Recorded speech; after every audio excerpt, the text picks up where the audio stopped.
What's up guys, Gypsy back here with my CFA Finals match versus TCMTL. Congrats to the TCMTL for making it to the finals. Just want to say that before we go into it. Giving you a quick rundown on the team I brought today.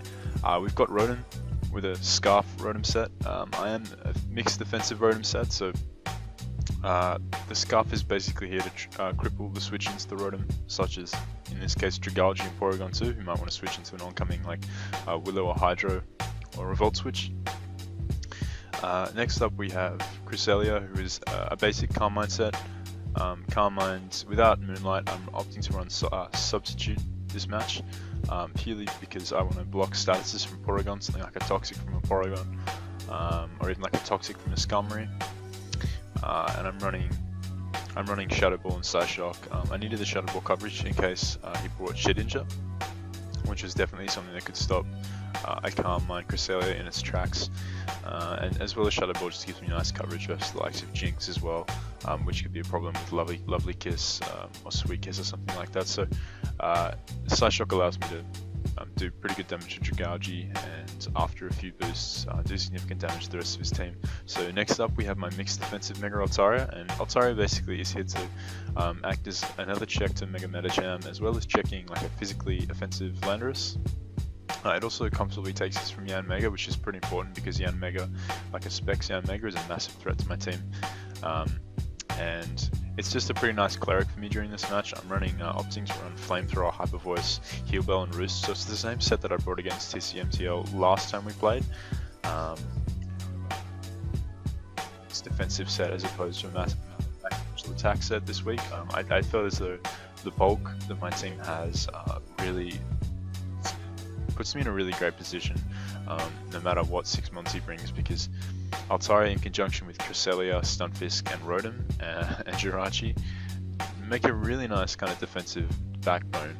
Lando is there to switch in, basically switch in maybe on a double or maybe on a maybe up on a wish from Jirachi and basically do huge damage to his team. It has the potential to really hurt all of his mons. I'm running the Gravity set in case he did bring like a especially defensive Skarmory, as no coverage move could really hurt a specially defensive Skarmory. But with Gravity, Earth Power will hit the Skarmory and take it out with ease. It also allows me to hit Landorus high, his Landorus T, although I am running HP Ice in case I haven't already set up an Earth, a Gravity with my Lando. So Hidden Power Ice is just a guaranteed OHKO on the Lando T anyway, so that's all I'll go versus him every time. The Gravity is mainly there for the Scum.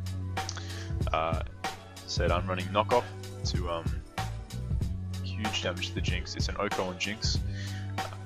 Removes the Eviolite from Porygon 2, which is very important because Porygon 2 down and remove his Eviolite, he's a lot easier to take on with something like my Heart Stamp Jirachi, even my Carmine Crest, so the knockoff there is pretty nice for me in this match. Next we have my especially defensive Jirachi, which is a Wish set. I'm opting not to run Protect this match because like last time, I don't really need it. Important for me during this matchup. Jirachi does force switch outs on the mons that it switches. I can Wish up, I can Heart Stamp to act as a pseudo Protect like last time. Toxic is important for Jirachi because it can come in the likes of Porygon 2. Toxic off the Porygon 2 or Toxic off the Lando, or his mons like even Shedinja. Toxic is pretty nice for Shedinja switching, but I am also carrying Fire Punch, so I don't have to rely on the 90% accurate Toxic. Fire Punch also allows me to do really good damage to Jinx, as well as dealing slightly less damage than T-Bolt does to both Skarmory and Yanmega, but I'm gonna have to rely on Toxic this week to hit Shedinja. So yeah, as I said, Fire Punch is there for those reasons. It can also snag up a 20% burn chance with Serene Grace on a switch in, so that's also kind of nice too. And lastly we have Stunfisk, the real MVP of this season. Really happy with how he's performed, and yeah, he's definitely one of my favourite mons in League format. He's basically here to wall Electric all day. I want to run like a Spec set and can take it instant, or even a Bug Buzz and kill him with an electric move. Running Earth Power this week as well as Stealth Rocks and electric coverage obviously. His main role is basically just to switch into the electric. I have Heal Bell in case something wants to Toxic him, toxic on Menetric. It's just like toxic on Porygon. But as you can see, getting rocks up, as he has no hazard removal, getting rocks up is very important in this match as it severely weakens the Yanmega. It gets nice chip damage off from the Jinx. Jinx is a big issue for me this match, because if he is like a Lovely Kiss Nasty Plot set, then that could be definitely a problem for my team. But that's also not really too big of an issue if his sash isn't broken, as Lando can outspeed and kill the knockoff. Jirachi can do huge damage with a Fire Punch depending on the Jinx set. But rocks are really nice for me this match, whittling down all his monsters to make like a Volt Zone call with Lando and Menetric. Stealth Rocks being up is just very important to get nice chip damage on his mons. But you know, looking at both our teams, I do see Lando Eyes being very nice to me this match. You know, being able to switch into my defensive mons to take hits aimed at Lando Eye will be nice, and if I make the appropriate doubles, I should be able to put myself in a pretty good position. But I do have to watch out for Jinx, as well as the Yanmega, because that could be a huge threat depending on its set. So let's jump into the match. One, I opt to lead with Rotom, as he leads off with his Menetric. Now, well, I could have stayed in and tricked on a predicted switch out. He has known from the last time we played that Stunfisk is my guaranteed switch into Menetric, so a switch out on his behalf here is very likely. However, I do not want to risk my Rotom. I don't want to risk taking over 50% from a T-Bolt first turn if he does decide to be ballsy and stay in. He knows he needs to play risky, he needs to play aggressive to put himself in this game because of my team, essentially. And if he predicts wrong with Menetric, then I can get huge momentum with Stunfisk, set of rocks, and put him in a really bad situation early. So I'd play it safe turn 1. As I said, I am Choice Scarf, so trying to trick a Choice Scarf onto a Menetric that stays in obviously won't work because of his Mega Stone, and that's just not something I'm willing to do. Switch out to Stunfisk. As you see, I move first. He switches out there, so if he was paying attention, you would have noticed I switched out first, revealing that I am Choice Scarf, because Menetric naturally outspeeds my Rotom. Next, I switch out into my Stunfisk to come in, and that's fine. This will help allow me to scout his set, because I just opt to switch out right here. I go into my Rotom. Now the reason for this is, if he was like a Lovely Kiss set, I didn't want my Jirachi getting slept, because say he slept my Rotom, I could then switch out to my Jirachi and comfortably take on the Jinx. As I'm Spit F, I don't know, it's ghost coverage, but it's not going to be doing too much. He'd have to set up, and I could then live a +2 Shadow Ball and take him out with a Fire Punch if he was a standard Jinx set. But he actually opts to go for the mean look here, which is really interesting. I know he was bringing... He was definitely changing his strategy this week to beat my team, as last time we had a pretty decisive win over him. So this time I knew TCMTL was going to bring very interesting sets, really designed to take on my Jirachi, as Jirachi was a huge threat to his team last game. So I'm predicting sort of very interesting sets on his mons, as maybe he predicted my Jirachi switch in there, but he actually goes for the mean look, and that's fine for me. As what I can do is I can just trick Jinx right here. I can proceed to Volt Switch next turn if he wants to stay. But he switches out to Gougy here, and that's actually fantastic for me to trick the Choice Specs Jirachi, my Choice Scarf, severely weakening his damage output and giving me specs, which is actually pretty nice to me. I'm really not too bothered about getting specs, as Porygon will be his switch into my Rotom. If he doesn't, he's trick out regularly, and I may even be able to trick Porygon to the Choice Specs. If it comes down to that. But right here, I just have to switch out to my Jirachi. I'm not gonna Volt Switch there, because he still does have a Lightning Rod Menetric lying around, so he just sets up Toxic Spikes, and I have to take this turn. If he does want to set up another layer, I'd rather have Stunfisk normally poison than Toxic Poison. So if he does stay in, sets up another layer, that's completely fine. Stunfisk is the only mon currently who is affected by Toxic Spikes that have got poison. I'm worried about not so much, and I can actually set up my rocks. So he makes a nice play and switches out to this Lando. Not wanting to take a hard snap from Jirachi, so that's fair enough on his behalf. It's just Gougy during he just switches out to the wanting hard snap. So I'm not going to lose my Stunfisk right here to an EQ. I'm just going to switch out to my Rotom. As he actually goes for the Smackdown, which is interesting on his part. So he's more of an offensive Lando, and that's fine for me. I can just switch out to my Lando Eye as he reveals the Earthquake, which is pretty nice. So right here I can go for the HP Ice if he does want to stay in. Now the reason I went for HP Ice was if he was like a Yachi Berry Lando T, the HP Ice would break his Yachi Berry and he wouldn't be able to knock me out in one hit due to my investment, even if he was HP Ice himself. So I just want to break a potential Yachi. As he switches out to his Porygon, he makes a nice play, not wanting to get hit up with the HP Ice, revealing he's more than likely not Yachi Berry. So I take Life Orb there, as now I just switch out to my Jirachi, and he goes for the Recover. So if I'd knocked off there, we would have been in a pretty good situation, but I don't want to risk it. I don't really need to risk it. As I said, I have a really nice defensive core that can kind of pivot around his offensive mons, and I can just Toxic the Porygon here, as he just goes for the Shadow Ball, and that only does 27%. So that's a nice uninvested Porygon right there. As now I can just Wish Up with my Jirachi. So he switches out to his Lando, not wanting to get whittled down by my Jirachi in the process of Heart Stamp. So he sets up his Rocks here, which was a nice play on his part. I pass the Wish to my Lando. Now, right here I go for the knockoff, predicting his Porygon to come back in, as that's pretty nice for me. As I said earlier in the match, if I can knock off the Porygon too, I can severely cripple his defenses and make him a lot easier to take down. So I take this opportunity to go into my Stunfisk and set up my Rocks. Now he predicted my Jirachi to come in, so he fired off a Shadow Ball, which is a fair play on his behalf.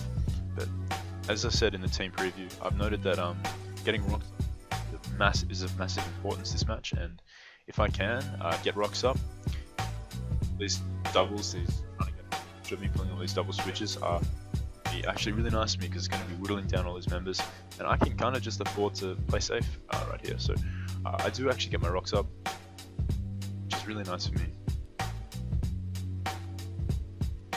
As he just fires off the Ice Beam.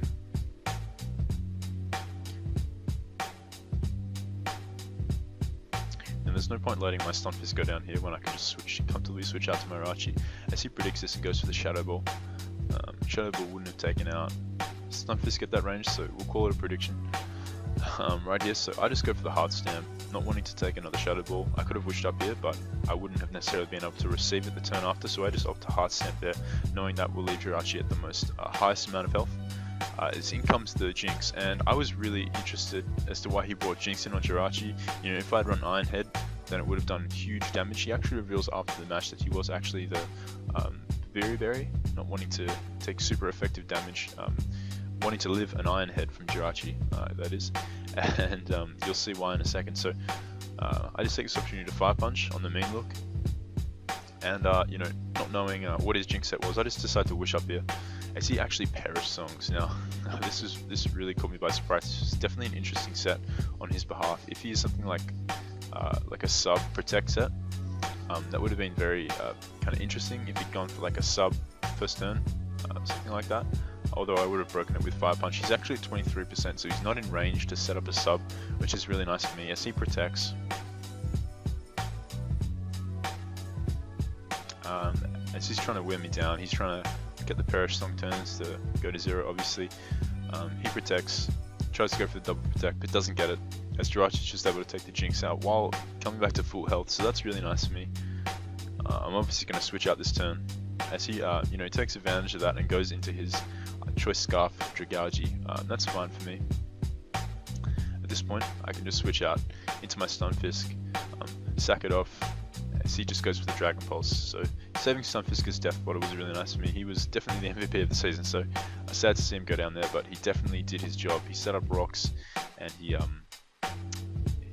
set up Rocks, which was just definitely the most important thing in this match, and posed a really nice threat to Manectric early on. So now I can just go back out into my Jirachi and start this up again. I go for the Toxic, predicting his Lando to come in, as he does not want to eat a Heart Stamp, and that is really nice for me. Now, because he is offensive Lando, you know, I figured like a setup, maybe even like a sub may be an option, so just having the Toxic there is really nice, just to be able to whittle him down. turn per turn, as he just goes for the smackdown here. You know, again hitting my Rotom for damage, which is completely fine because I can just then switch out to my Lando Eye, you know, avoiding the Earthquake. As he makes the play, he switches out to his Manectric, predicting my Lando Eye to come in, and I'm not going to stay in on a Manectric because he could have hidden Power Ice. He actually reveals to me after the match that he was bluffing the max speed Manectric. He actually didn't have enough speed to outspeed Lando Eye in his base form, so that was really nice on his part. But obviously I wasn't going to risk it without knowing that at that point in the game. So he Volt Switches on my Rotom switching. I was just sacking Rotom off at this point. It wasn't doing anything for the rest of the game. It was outsped and killed by Dragalge, considering he is Choice Scarf. It was killed by any attack from Yanmega. It was killed by any attack from Manectric. While it could have got an HP Ice off on Lando, it was in range to die from a Smackdown after the next Poison hit, so Rotom was definitely my sack at that point in the match, as he just sends back in his Lando, and I can just send back in my Lando Eye. And at this point, in comes the Manectric, as I just go for the safe HP Ice, and that does a pretty decent amount of damage, meaning he can only switch into rocks like 3 more times, so that's pretty nice for me. He Volt Switches here, so next time he comes in on rocks, he'll be at like 33%, which is pretty nice for me. As in comes the Lando once again, and this is nice. I can just keep pivoting between my Raichi and my Lando, not to mention my fat Cresselia and Altaria in the back. As in comes the Manectric once again. Lanaris comes in here. Now this is the reason why Stealth Rocks is so important to have up on his side of the field. It's whittling his mons. He has no means of recovery on Lando plus Manectric, and Lando's actually toxic, so every time it switches in it's taking 12% from Stealth Rocks plus the 6% first turn from toxic, so he's getting whittled pretty fast. He predicts me to switch out here into my, I'm assuming my Altaria, and he just goes for the HP Ice twice, predicting me to make the play. But the beautiful thing is I don't need to switch out. I can afford to stay with my Raichi. Raichi can live and overheat from that range, as it is so bulky. I am max speed F, max HP, so I'm fearing nothing from the Manectric at that range of health. As now I can just take out the Yanmega, and that's really nice, as Yanmega was the last kind of real threat versus my team. So at this point it's looking like a nice kind of easy win for Cresselia. So Cresselia's in a pretty nice position to just be able to Carmine and sweep the rest of his team. As he accused here, I switch to my Altaria, and I can just comfortably roost up on the Lando. Earthquake is a roll to do 50%, so he gets the high roll on the first turn, does 50% as I roost up. And next turn, he gets a lower roll, 46%, allowing me to heal up to about 80%, which puts Altaria in a very comfortable position to easily take on the Manectric. But Dragalge is in right here, and Manectric's actually already in range to die from Stealth Rocks, so that's really nice for me. I can just switch in my Cresselia, take the Dragon Pulse. I am not Moonlight, as I mentioned in the team preview, but with a Carmine up, I can more comfortably take hits from the Dragalge, as Side Shock is not a killer at that range of health, so not wanting to risk the crit right there. I just go for the Carmine. SC Dragon Pulse is off, and Cresselia gets the last kill, so a Manectric will come in and now die to hazards, giving us the 4-0 win over TCMTL. And yeah, this was a really nice season, guys. We went undefeated. We were 9-0 with a plus 35 differential, so I'm pretty happy with that. So we had a really good time this season. You know, congrats to everyone who played in the first season. Congrats to TCMTL for making it to finals. You know, he beat Juice in the semis, and Juice is definitely no slouch. He's a really strong player himself, so definitely congrats to Liam for making it to the finals and for bringing really innovative sets. You know, that Jinx set, you know, could have put in a bit more work, say if he was at high range of health, but the Fire Punch was just nice to me this round. I opted to bring Fire Punch over T-Bolt, and it really paid off in that regard. But yeah, it was a pleasure to face everyone in the league, and I do look forward to bringing you guys my Season 2 coverage of the CFA. I'm very excited to announce my draft for next season, as we've already had it. The draft took place before the finals match, so that was something, or during, you know, around the time of the finals match. So I'm very excited to bring you guys my draft analysis of my team for season 2. It's quite different from my season 1 team, but I have a feeling you'll all enjoy it. I hope you guys enjoyed my run in season 1. I'm looking to continue that, obviously, that undefeated streak into season 2. We'll see how we go. We are taking on another coach this season. We still have 8 people. We dropped one guy had to leave due to time constraints on his end, but we did pick up a very skilled player in his absence. So my buddy Paul, who I've played in with other leagues, is joining us in season 2.